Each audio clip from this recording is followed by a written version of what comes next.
Lucas 22, versículo 31 a 38. Enquanto vocês vão abrindo, eu queria só dizer para vocês que separei essa pregação em 3 partes, onde as 2 primeiras partes nós nos deteremos do versículo 31 ao 34, e na parte final nós vamos falar sobre o versículo 35 a 38. O versículo 35 a 38 eu encaixei para a gente não precisar pregá-lo ou expô-lo em um domingo só. E nem tampouco cogitei em juntá-lo com o versículo 38 a 46. Mas o ponto crucial da nossa pregação nessa noite é realmente do versículo 31 ao versículo 34. Nós faremos algumas considerações nessas 3 partes, seguiremos para a conclusão e a aplicação. Tá? Todos acharam aí Lucas 22? Assim diz a palavra de Deus. Simão, eis que Satanás pediu para peneirar você como trigo. Eu, porém, orei por você, para que a sua fé não desfaleça. E você, quando voltar para mim, fortaleça os seus irmãos. Porém, Pedro respondeu: eu estou pronto para ir com o Senhor, tanto para a prisão como para a morte. Mas Jesus lhe disse: eu lhe digo, Pedro, que hoje, antes que o galo cante, você negará 3 vezes que me conhece. A seguir, Jesus perguntou aos discípulos: quando eu os enviei sem bolsa, sem sacola e sem sandálias, por acaso faltou-lhes alguma coisa? Eles responderam: não faltou nada. Então Jesus lhe disse: agora, porém, quem tem bolsa, pegue-a e faça o mesmo com a sacola. E o que não tem espada, venda a sua capa e compre uma. Pois eu lhes digo que é preciso que se cumpra em mim o que está escrito. Ele foi contado com os malfeitores, pois o que a mim se refere está sendo cumprido. Então lhe disseram: Senhor, aqui estão 2 espadas. Jesus respondeu: basta. Oremos a Deus.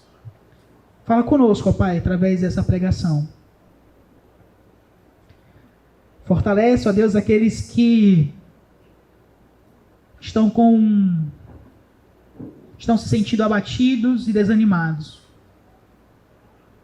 Abate também os soberbos, para que eles possam lembrar, ó Deus, das suas próprias limitações. Guia-nos em tudo, em nome de Jesus. Amém. Meus irmãos, esse texto é muito interessante. E eu coloquei como tema da nossa pregação: abatidos, mas não destruídos. Obrigado, Kézia. Tanto que eu profetizei na vida do Samuel, né? Ele se esqueceu de mim, mas você, obrigado por ter lembrado. Acontece, né? Abatidos, mas não destruídos. A vida cristã é um paradoxo. E se você não entender nada, essa é a nossa ideia central. Nós precisamos ser zelosos no reino de Deus. Nós precisamos trabalhar arduamente, como se tudo dependesse da gente.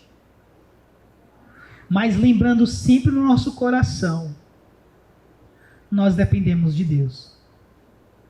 Percebe o paradoxo? Precisamos trabalhar com todas as nossas habilidades, com todas as nossas faculdades no reino de Deus, mas lembrando sempre, nada depende de nós mesmos. E eu, pensando em algo para falar ou introduzir nessa pregação, eu me lembrei da história de Jacó. Lá no capítulo 32 do livro de Gênesis, do verso 1 ao verso 24. Eu não sei se vocês lembram, mas Jacó saiu da sua casa fugido porque havia pegado a primogenitura de seu irmão. E ele foi para as terras do seu tio. Ele prospera lá, casa-se, forma uma família, e aí ele põe um negócio no seu coração. Ele diz assim, eu quero voltar para minha casa. Ele elabora um plano, mas ele pensa assim, quando eu voltar, eu vou ter que lidar de novo com meu irmão. Eu vou ter que voltar, mas eu tenho que... Pode ser que eu enfrente algumas problemáticas, pode ser que eu tenha alguns obstáculos. E é interessante porque ele traça um plano inocente, ele planeja tudo, ele organiza tudo, ele diz assim, nós vamos nos dividir em caravana, nós vamos colocar uma caravana lá na frente, para que se meu irmão estiver chateado e quiser me perseguir, essa caravana vai avisar para a segunda e para a terceira, então eu volto com a minha família. Ele elaborou o plano como se tudo dependesse dele. Mas Jacó faz uma oração no verso 9. E Jacó orou: Deus de meu pai Abraão e Deus de meu pai Isaque, ó Senhor, que me disseste, volte para a sua terra e para a sua parentela, e eu farei bem a você. Verso 12. Pois tu disseste, certamente serei bondoso com você, e lhe darei uma descendência como a areia do mar, que de tão numerosa não se pode contar. Ele elabora o plano como se tudo dependesse dele. Mas à noite ele vai orar, dizendo assim, não depende de mim, depende do Senhor. A priori, esse não foi o mesmo plano de Pedro. Quando Jesus se achega para Pedro, vai conversar com Pedro, ele diz algo fantástico, e por isso que eu acho esse texto tão interessante e tão importante. Porque você pode procurar aí em qualquer religião, pode trazer qualquer religião aqui. Não existe uma religião onde o Salvador, onde o Deus onipotente chega para o seu servo e diz assim, eu orei por você. Eu me preocupei com você. Então nós ficamos sabendo que em Lucas, capítulo 22, versículo 31, Jesus se direciona a Pedro e diz assim, Simão, Simão, eis que Satanás pediu para peneirar. No caso, a palavra que tem lá é um plural. Pediu para peneirar vocês. No caso, todos os discípulos. E você deve estar se perguntando assim, como é que é? Satanás pediu para peneirar os discípulos de Jesus? Sim, isso não é algo distante da Bíblia, tá? Lá em Jó, capítulo 1, e em outras passagens do livro de Jó, nós vemos que Satanás pede para fustigar a alma ou a vida de Jó. E Deus permite. Mas a Pedro não. O Senhor Jesus Cristo interveio. Ele se colocou diante e rogou pela vida de Pedro.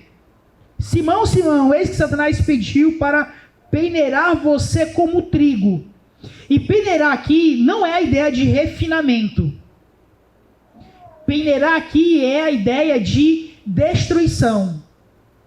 Satanás pediu para destruir a vida, no caso dos apóstolos, dos discípulos, mas esses apóstolos e esses discípulos estão representados na pessoa e na figura de Pedro, que no caso vem a liderar, inclusive, esses outros apóstolos, né?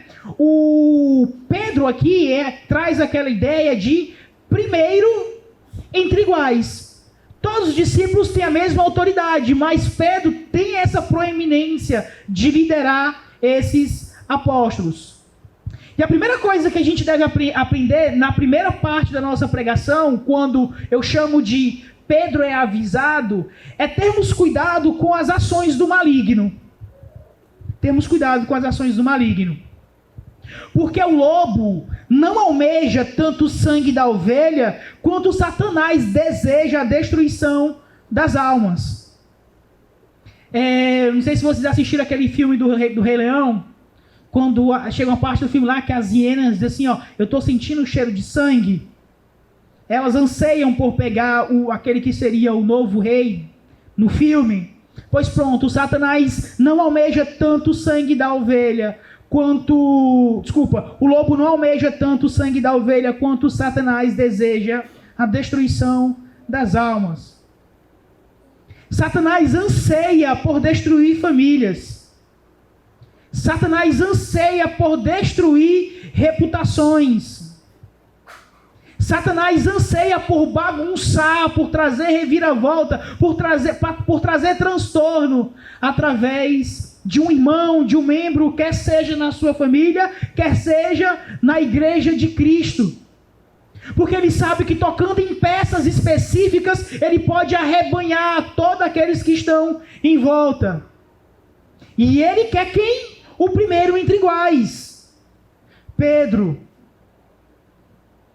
Ele quer destruir pessoas que têm... É por isso que nós, inclusive é o outro ponto da nossa reflexão, o cuidado com a presunção, porque Satanás insiste em destruir almas, em destruir vidas. Conversando na última sexta-feira, e eu lembro que no almoço, lá com a minha família, com meu sogro, e a Thaís tocou num ponto assim, o Manuel, às vezes, ele se sente entristecido com certas, ou na verdade, se emociona com certas circunstâncias. E de verdade, para mim, não é a causa que me emociona, não é o fato em si, mas o que está por trás disso.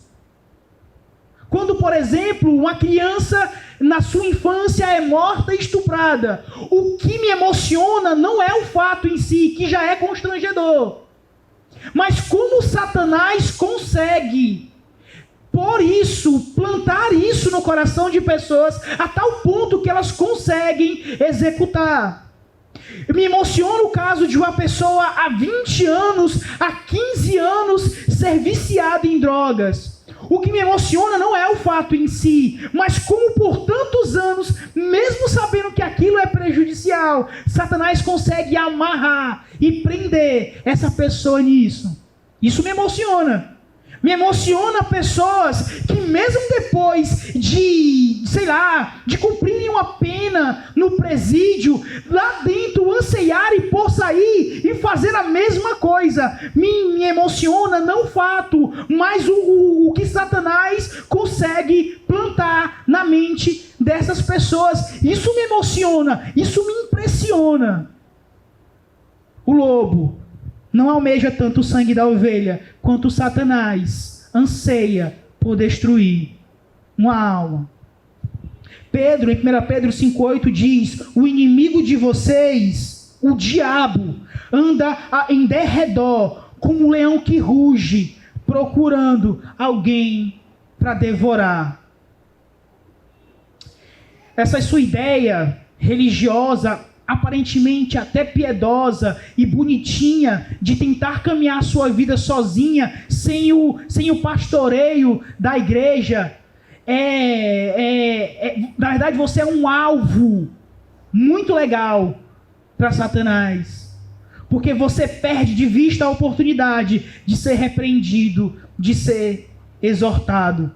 Não existe um inimigo tão perigoso quanto o diabo. Um inimigo incansável, invisível e pior, experiente. Ele sabe. Há anos, há décadas, há milênios, Satanás conhece o coração. Ele sabe aonde tocar. Ele sabe aonde te pegar, ele sabe para onde te levar, para que você se distancie. E por mais que você fique se confiando em si mesmo, nas suas habilidades, não se iluda. Ele é incansável, ele é invisível e ele é experiente. Ele sabe justamente o ponto onde tocar para que você seja uma presa fácil para ele. Se nós falamos das ações malignas do inimigo, logo em seguida nós também temos que ter cuidado com a presunção. Veja comigo aí o verso 32.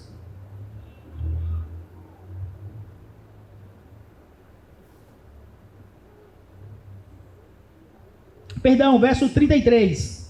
Pedro respondeu: estou pronto para ir com o Senhor, tanto para a prisão quanto para a morte. Isso traz alguma coisa à sua memória? Aos irmãos que já participaram e aos irmãos que estão, no caso hoje, né, nós tivemos aí o Raul e a Rayane se apresentando como candidatos a membros dessa igreja. O que acontece quando você se apresenta, tanto quando você vem de uma outra congregação ou quando você é batizado aqui, preste atenção, tá? Quando você é batizado nessa igreja, o que acontece é que muitas vezes o que nós ouvimos são declarações como a de Pedro. Sim ou não?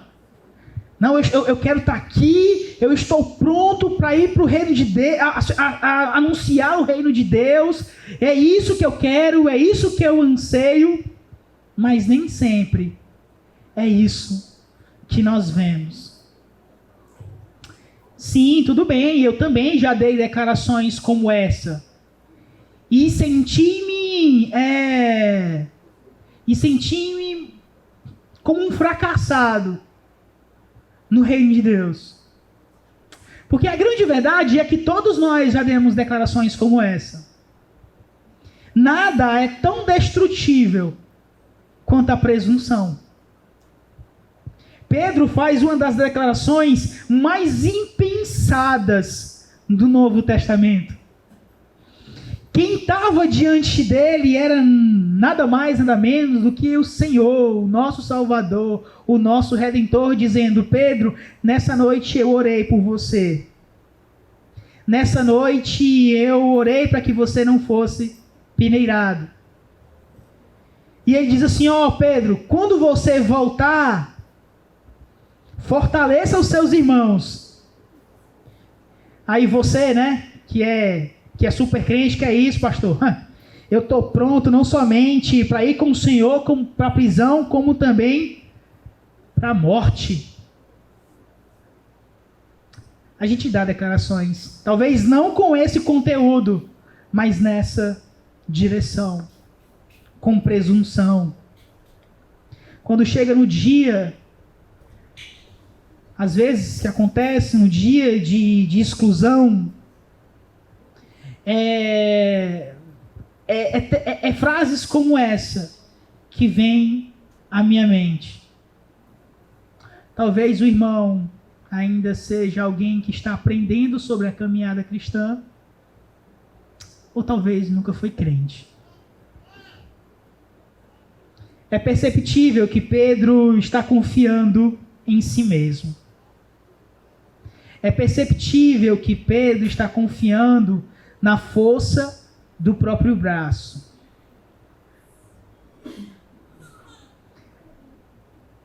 E nessa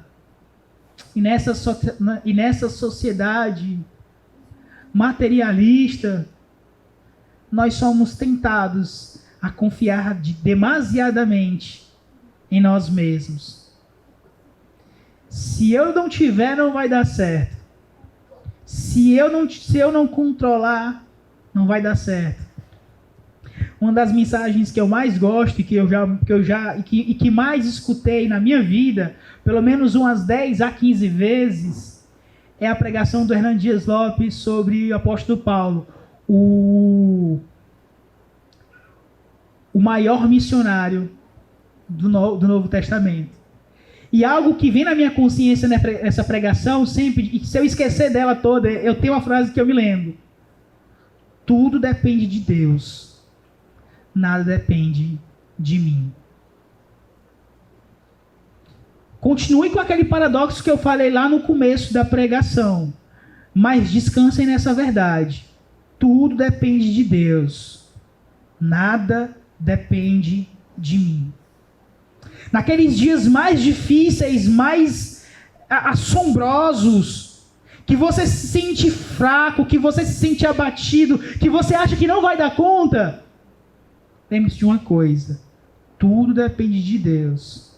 Nada depende de você. Pedro, nesse momento, cambaleia na fé, porque ele confia demais em si mesmo. Você já teve um amigo que se achava o queixudão das nações? Se achava esperto demais? Que achava que tudo ele levava no papo? Ele não disse para você, mas no interior dele, ele acredita que ele pode resolver todas as coisas com a sua habilidade de conversar e de dialogar. Tolo, ele confia na força do seu próprio braço. Pedro confia na força do seu próprio braço. Eu acho interessante o texto de Tiago, em Tiago 4:6, quando diz assim, por isso diz, Deus resiste aos soberbos, mas dá graças aos humildes. Deus resiste aos soberbos. É interessante assim, porque Pedro faz uma afirmação categórica aqui no verso 33.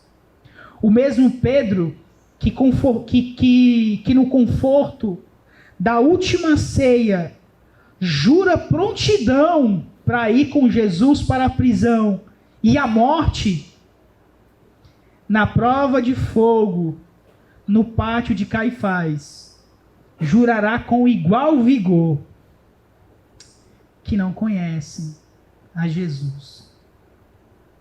No conforto ali da ceia, não sei se vocês lembram, os textos que antecedem esse momento, é o momento da ceia de Jesus. No conforto ele diz, estou contigo para a prisão ou para morrer. Mas bastou uma provinha de fogo no pátio de Caifás, que ele diz assim, eu não conheço a Jesus. Talvez esse seja você. Que quando as coisas vai tudo bem, quando os boletos do mês estão todos pagos, você dá glória a Deus e louva ao Senhor, Deus está comigo. Mas basta o seu filho estar doente. Mas basta alguém na sua família, basta você ser acometido com alguma enfermidade, que você começa a desconfiar de Deus, ou começa a praguejar, ou dizer que nunca conheceu Jesus. E uma das coisas que me fascinam nos apóstolos, e uma coisa que me fascina no próprio Jesus, é que diante da perseguição, diante da humilhação, diante dos açoites, diante das afrontas, ele permanece o mesmo, inabalável. Os verdadeiros cristãos se mostram no dia da provação. Os verdadeiros cristãos são aqueles que, quando o circo está pegando fogo, mantêm a sua fé em Cristo Jesus, apesar das circunstâncias. Porque os verdadeiros cristãos não caminham por vista, mas caminham por fé. Fé naquele que é o autor e consumador dessa mesma fé. Pedro não se atenta à ideia de presunção, mas a minha fala para vocês também nessa noite é: resistam ao diabo. Se professamos seguir o verdadeiro cristianismo, estejamos alertas contra os ardis do diabo. O inimigo que venceu Davi e Pedro e enfrentou contra o próprio Senhor Jesus não é um inimigo a ser desprezado. Se ele pode derrubar pessoas como Davi, como Pedro, se ele intentou contra Jesus, não se sinta presunçoso em achar que ele não pode intentar o mal contra você ou contra a sua família. Mas, mesmo diante disso, eu quero abrir um parêntese aqui gigantesco. Ainda que você seja tentado no seio da igreja e traga de alguma maneira retaliação ou danos para a igreja, ainda que você tenha pensado em intentar o mal contra a igreja de Cristo de modo orquestrado ou planejado, uma das coisas que me fascina no reino de Deus também é que eu sei que a igreja de Cristo não pode ser destruída. Lá no seu trabalho, você trabalha e precisa entregar relatórios e precisa dar uma resposta ao seu patrão. Você precisa apresentar um certo tipo de produtividade, senão você é demitido. Em certo sentido, como eu falei no início, muitas coisas dependem das suas habilidades e das suas faculdades. Mas pode ser que dê errado. Pode ser que as coisas não vá bem. Pode ser que os vendedores de plantão aqui na igreja possam não conseguir bater as metas. Pode ser que por conta de uma pandemia, muitas pessoas precisam ser demitidas de uma determinada empresa. Mas uma coisa que me fascina no reino de Deus é que esse empreendimento não quebra. Esse empreendimento não existe sombra de variação. A igreja do Senhor Jesus Cristo não pode ser destruída. Eu estou no melhor empreendimento do mundo. E o que eu estou falando aqui não é de uma questão financeira. É porque se o meu objetivo, se o meu alvo é tornar o nome de Cristo conhecido, eu sei que eu posso ser bem sucedido nisso. Quer seja em dias bons, quer seja em dias ruins. Porque quando Paulo é preso, quando ele é preso e jogado numa masmorra, todo mundo pode dizer assim, pronto, e agora? Inclusive algumas pessoas suscitam algum tipo de pesar para Paulo. Ágabo pega o cinto de Paulo e diz assim, de quem é esse cinto aqui, Rapaz, esse homem vai sofrer muito em Roma. Aí diz assim, eu estou pronto não somente a sofrer, mas a morrer pela causa do evangelho. Ele vai para a prisão. E é provável que se Paulo não fosse para as prisões, nós nunca teríamos essas cartas. Porque ele precisa agora escrever as cartas para fortalecer os irmãos que estão nas igrejas. E mais do que isso, Paulo prega para os soldados romanos. Existe uma carta que diz até assim, Os santos vos saúdam, principalmente os da casa de César. Principalmente os soldados que estavam ali diante dele. Então, até quando parece ser o fim, até quando parece que vai dar tudo errado, o Senhor sempre nos mostra uma maneira de continuar anunciando e proclamando o reino de Deus. Fechando esse parêntese, não achem que vocês não podem achar que o inimigo é algo a ser desprezado. E aí também trago menção de Tiago 4, verso 7. Portanto, sujeitem-se a Deus, mas resistam ao diabo, e ele fugirá de vós. Resistam não confiando em si mesmo, mas na graça de Cristo. Resistam, se vocês não tiverem forças para caminharem sozinho, chamem um irmão. Mas pastor, mas é porque eu não tenho esse irmão. Saia daqui hoje orando por esse irmão. Senhor, levanta um amigo de guerra. Levanta um amigo de batalha a quem eu possa compartilhar as minhas dores, as minhas aflições, as minhas dificuldades, para eu não caminhar sozinho. Irmãos, nós precisamos de pessoas do nosso lado para que também nos ajude a resistir ao diabo. E só assim ele fugirá de vós. Então, se a primeira parte era Pedro sendo avisado, a segunda parte é a perseverança do crente. Quando nós olhamos para esse texto aqui no verso 32, parte B, Jesus diz o seguinte: eu orei por você para que a sua fé não desfaleça. E você, Pedro, quando voltar para mim, fortaleça os seus irmãos. Primeira coisa que nós percebemos no verso 32 é a compaixão de Jesus. A existência contínua da graça divina no coração do crente é um grande milagre que nós recebemos da parte de Jesus. O crente tem um amigo poderoso assentado à direita de Deus. Vocês não estão sozinhos. Vocês não estão sozinhos nessa caminhada, e é somente pela graça e a compaixão de Jesus que nós não somos consumidos, que nós não somos peneirados, que nós não somos tragados, que nós não somos devorados pelo inimigo das nossas almas. É porque Jesus tem nos sustentado. Você pode achar que é pela força do seu braço, pelas suas habilidades ou pelas suas capacidades, mas não.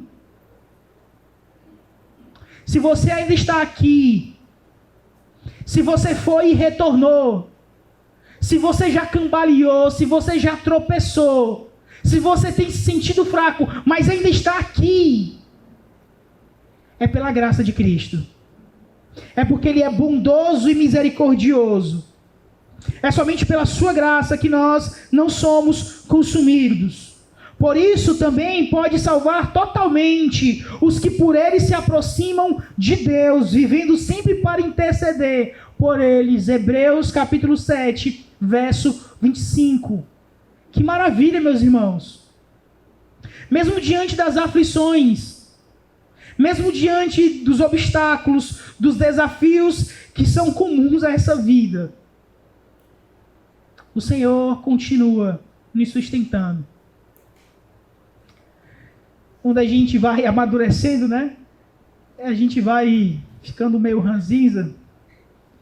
E eu, particularmente, enxergo que a vida é tão complexa, tão difícil, que se eu souber, eu não paro na frente da televisão para assistir um filme com um final triste. Difícil. Se eu souber que o final é triste, eu posso assistir e no final ser triste sem eu saber. Mas se você me der o spoiler do filme e disser que o final é triste, eu não vou assistir. É tanta dificuldade nessa vida que nós enfrentamos, que eu ainda vou parar para assistir 2 horas de filme onde o final é triste. Eu particularmente não gosto. Pode ser que o filme seja triste e no final tenha um relampejo de esperança. Aí beleza, aí dá para assistir. O que eu quero que vocês entendam é que mesmo diante das dificuldades dessa vida, você tem um amigo fiel. Você tem um amigo poderoso. E você só não foi consumido por causa da graça desse mesmo Cristo, que não está morto, mas que vive. Esse é o nosso segundo ponto do segundo ponto. Cristo vive. Cristo vive e por isso nossa fé não desfalece. Seu ministério presente em favor dos crentes é tão importante quanto a sua morte na cruz há muitos séculos. Cristo vive, por conseguinte, os crentes também viverão. Se Cristo vive, os crentes também viverão, apesar dos obstáculos, apesar das dificuldades. E por que não lembrar de Romanos 8,34? Quem nos condenará? É Cristo quem morreu, ou melhor, que ressuscitou, o qual está à direita de Deus e também intercede por nós. Mas ainda que o verso 32 diz, Pedro, quando você voltar, fortaleça os seus irmãos.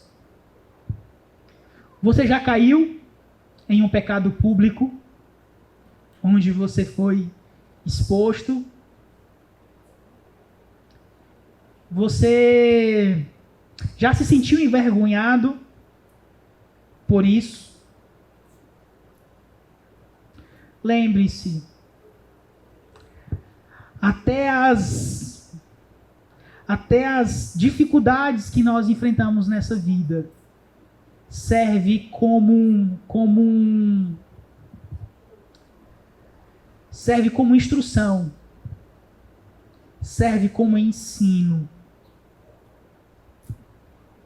Esse Pedro aqui, mais lá na frente, vai mostrar que compreendeu essa lição. Talvez você esteja em pecado e você fica tentando esconder o seu pecado, como se isso fosse possível.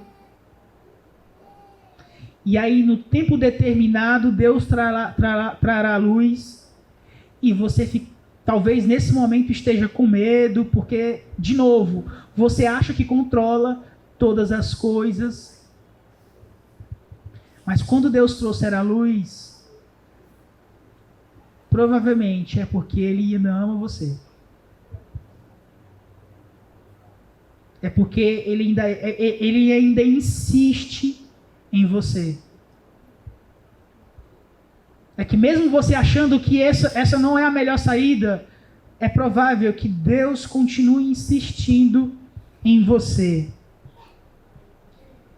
Deus pode fazer com que a imperfeição e a fraqueza de alguns membros de sua igreja cooperem para o bem de todo o seu povo. Talvez você esteja aqui, você esteja liderando na casa do Senhor e você está dizendo assim, porque eu não quero confessar, pastor, porque se eu confessar, eu posso atrapalhar a caminhada de alguns. Não. Até os pontos fracos, até a fraqueza pode cooperar para o bem de todo o seu povo. Por isso que eu disse, esse é um empreendimento indestrutível. A igreja do Senhor Jesus Cristo vai continuar apesar de você.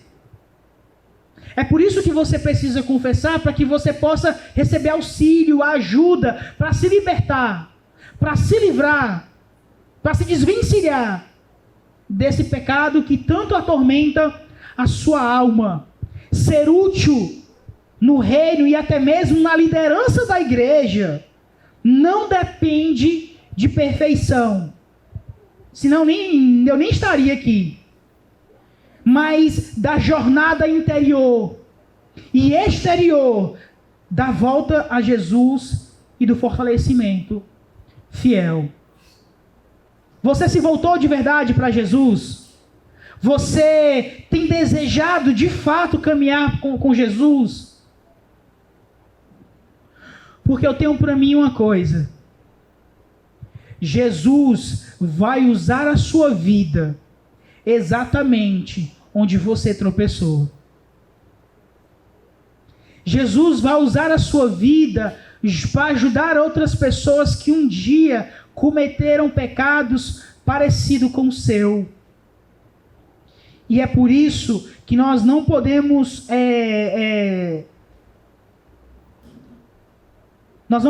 tentar esconder essas coisas daquelas pessoas que inclusive nós estamos discipulando. Porque talvez essa nossa experiência negativa, onde nós percebemos o quão doloroso é o pecado, ou as consequências do pecado, vai auxiliar outras pessoas que estão enfrentando a mesma coisa. Deus usa a Pedro, e no final da sua vida, e agora sim, ele está preparado para morrer por Jesus. Ele diz assim, me crucifiquem de cabeça para baixo, porque eu não sou digno de morrer como meu mestre. Eu entendi a lição. Eu aprendi. A vida foi dolorosa comigo, mas eu aprendi. Eu aprendi a morrer pelo meu Salvador. Talvez anos atrás, quando ele deu essa declaração, ele não estava preparado. E pode ser que hoje você não esteja preparado e está dando declarações como essa. Se arrepende, se volta para Jesus e confia no Senhor. Pastor, mas quando eu chegar na igreja, todas as pessoas vão olhar para mim de forma torta. E tu quer o quê? Que recebam você com um bolo de chocolate dizendo parabéns. parabéns pelo seu pecado. Não faz sentido. Não faz sentido. Quem está arrependido está disposto às consequências que isso causa. E o pecado traz consequências cruéis. Nós precisamos amar, cuidar daqueles que retornam à casa do Senhor depois de um pecado, mas essas pessoas precisam lembrar que isso tem consequências. E precisam arcar com elas. Entretanto, há um texto fascinante em 2 Coríntios 4, 13 e 14.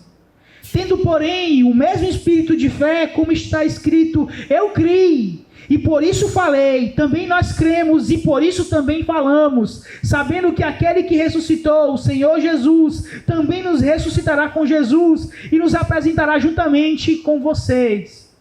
Na mesma passagem que nós, na verdade, no mesmo texto, do texto da introdução de Gênesis 32, lá no finalzinho de Gênesis 32, Jacó luta com o anjo, e agora ele é tocado no nervo ciático, se não me falha a memória, e ele fica aleijado.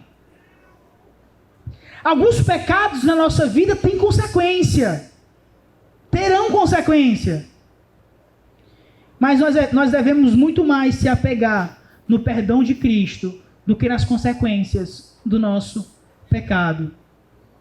Vai haver sim consequências, mas nós devemos lembrar, somos perdoados. Vamos carregar alguma marca dessa batalha sim, mas devemos cravar na nossa mente, somos perdoados. Terceiro e último ponto, o convite à vigilância.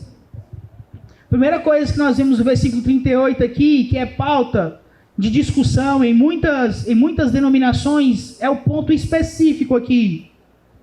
Agora, verso 36. Agora, porém, quem tem bolsa, pegue-a e faça o mesmo com a sacola. E o que não tem espada, venda a sua capa e compre uma. Pronto. Passar ali, vou comprar uma arma. Não é isso o contexto, tá?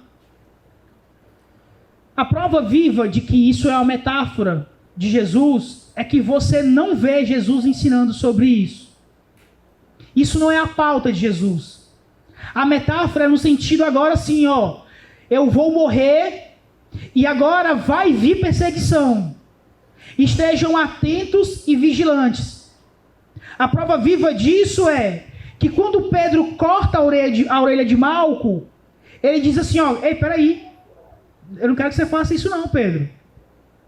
Essa nunca foi a pauta de Jesus ou o ensino de Jesus. Isso é somente uma metáfora. Entendam que no verso 35, ele faz uma espécie de... Ele contrapõe o verso 36 com o verso 35. Lembra que quando eu mandei vocês precisaram de alguma coisa? Faltou alguma coisa para vocês? E disseram assim, ó, nada nos faltou. Então esse contraste não é para dizer assim, pronto, pois agora eu quero que vocês peguem uma espada e saiam militando contra as pessoas. Não tem nada a ver.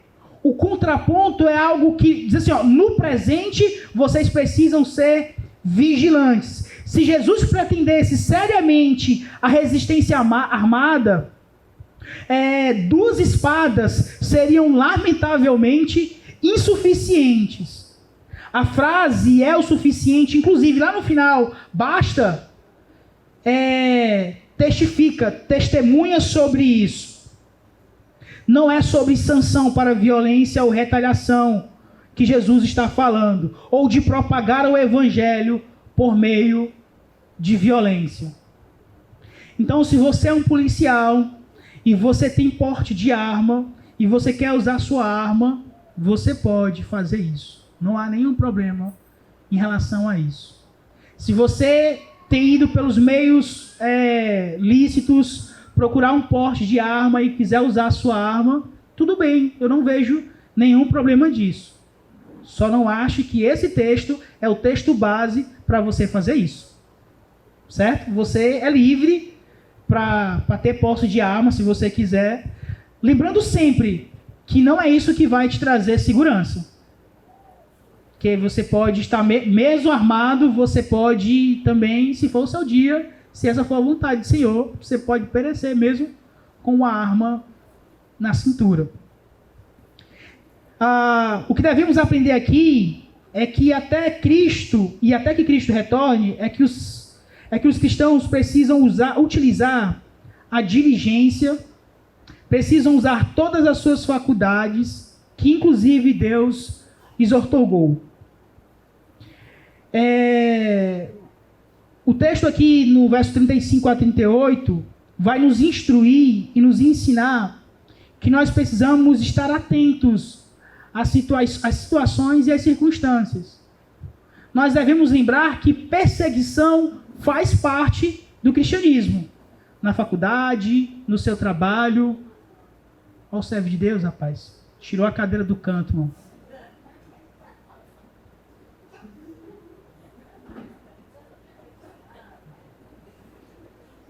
E aí, como é que nós fica, João? Só o Senhor na causa, mano. Vamos para frente, né? Irmãos, eu estou tentando ser diligente aqui, né? Irmãos, essa instrução aqui é importante, porque inclusive Jesus vai dizer assim, ó: pois eu lhes digo que é preciso que se cumpra em mim o que está escrito. Ele foi contado com os malfeitores, pois o que a mim se refere está sendo cumprido. O objetivo de Jesus não é armar, não é agir com militância para com os seus discípulos, mas era apenas um contraste com o que havia acontecido no passado. A ideia aqui de basta e é suficiente é a prova disso. Porque os discípulos empolgados dizem, não, eu tenho 2 espadas aqui. Aí acho que assim, basta. Tipo assim, o cara acha que com 2 espadas a gente vai enfrentar tudo que está na nossa frente. Não é sobre isso que eu estou falando. Inclusive, será a pauta da nossa pregação no próximo domingo, que é os momentos onde Jesus ora, onde Jesus tem essa prontidão, essa disponibilidade, essa proatividade de estar orando. Não era sobre violência, não era sobre retribuir o mal com o mal que Jesus estava tentando instruir e ensinar aos seus discípulos. Entretanto, nós devemos também lembrar que a história de Jacó, que nós vimos lá no início, serve para nós como modelo. Porque quando Jacó saiu ao encontro de Esaú, seu irmão, Jacó usou todos os meios inocentes para reconciliar-se com Esaú e apaziguá-lo. Mas tendo feito tudo, passou a noite em oração.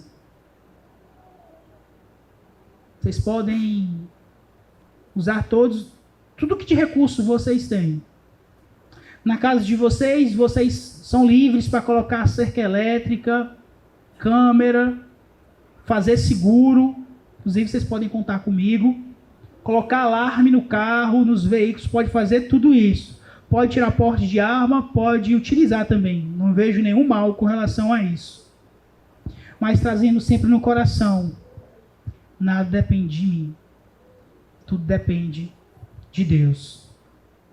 A conclusão é, devemos trabalhar, agir, dar, falar e escrever por Cristo, como se tudo dependesse de nossas ações. Mas não esqueçamos que o sucesso depende totalmente das bênçãos de Deus. Primeira aplicação, cuidado com a confiança demasiada em si mesmo. Porque você pode recorrer ao pecado da presunção. Cuidado. Tenham muito cuidado com isso. Nada é tão danoso. Tem um servo de Deus aqui ainda na igreja que fica dizendo assim, não, porque pode deixar aqui, pastor. Que comigo aqui, o negócio aqui flui. Aí eu fico pensando assim, macho. Daí eu já voltei, mano. Isso é perigoso, cara. Essa ideia de confiar-se demais em si mesmo. Rapaz, eu sei o caminho disso aí. Isso dá ruim que só, rapaz. Quando você confia demais em si mesmo. Percebe aqui a sutileza? A gente nem pode desacreditar demais de nós, mas também não pode confiar demais em nós mesmos. Porque senão nós vamos recorrer na presunção. Nós vamos recair no pecado do orgulho, da jactância. Eu fico rindo interiormente quando eu ouço isso. Por conhecimento de causa. Triste, mas por conhecimento de causa. Sei o quanto é problemático confiar-se demais em si mesmo. E além de rir, eu ainda fico pensando assim, ó, vixe, meu irmão, quando Deus pegar e quebrar assim, e esmiuçar todinho, aí você vai lembrar assim, rapaz, é verdade. Nada depende de mim. Tudo depende de Deus. Segunda coisa, após ter um encontro verdadeiro com Jesus, fortalece os teus irmãos.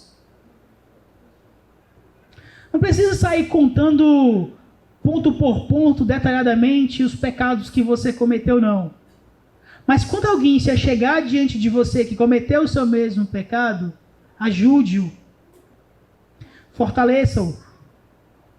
Diz assim, olha, eu sei o que é isso, eu já passei por isso, eu já tomei esse caminho aí, e eu fracassei, e eu tropecei, mas Jesus foi misericordioso comigo, e me reabilitou, e me trouxe novamente para os seus caminhos. Ele pode perdoar os seus pecados, assim como Ele perdoou os meus pecados. Jesus é o nosso amigo, Ele pode nos conduzir nessa empreitada. Quando você tiver um encontro com Jesus, fortalece os teus irmãos. Talvez você começou a caminhada agora e ainda não se deparou com essa realidade. Pode ficar tranquilo, vai chegar. Onde você vai colocar tudo diante de Deus, vai dizer assim, pronto, Senhor.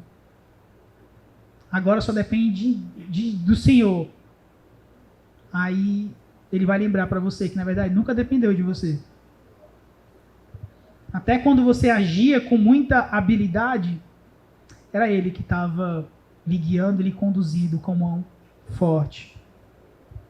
A grande ideia da nossa pregação é essa. Por isso, tendo esse ministério, segundo a misericórdia que nos foi dado, não desanimamos. Abatidos, porém não destruídos. Não desanimamos. Trôpegos, tropeçando, se arrastando, mas não desanimando. Porque nós não dependemos de nós mesmos, mas do Senhor que nos chamou para participar e anunciar o seu reino. Cristo Jesus, nosso Senhor. Amém?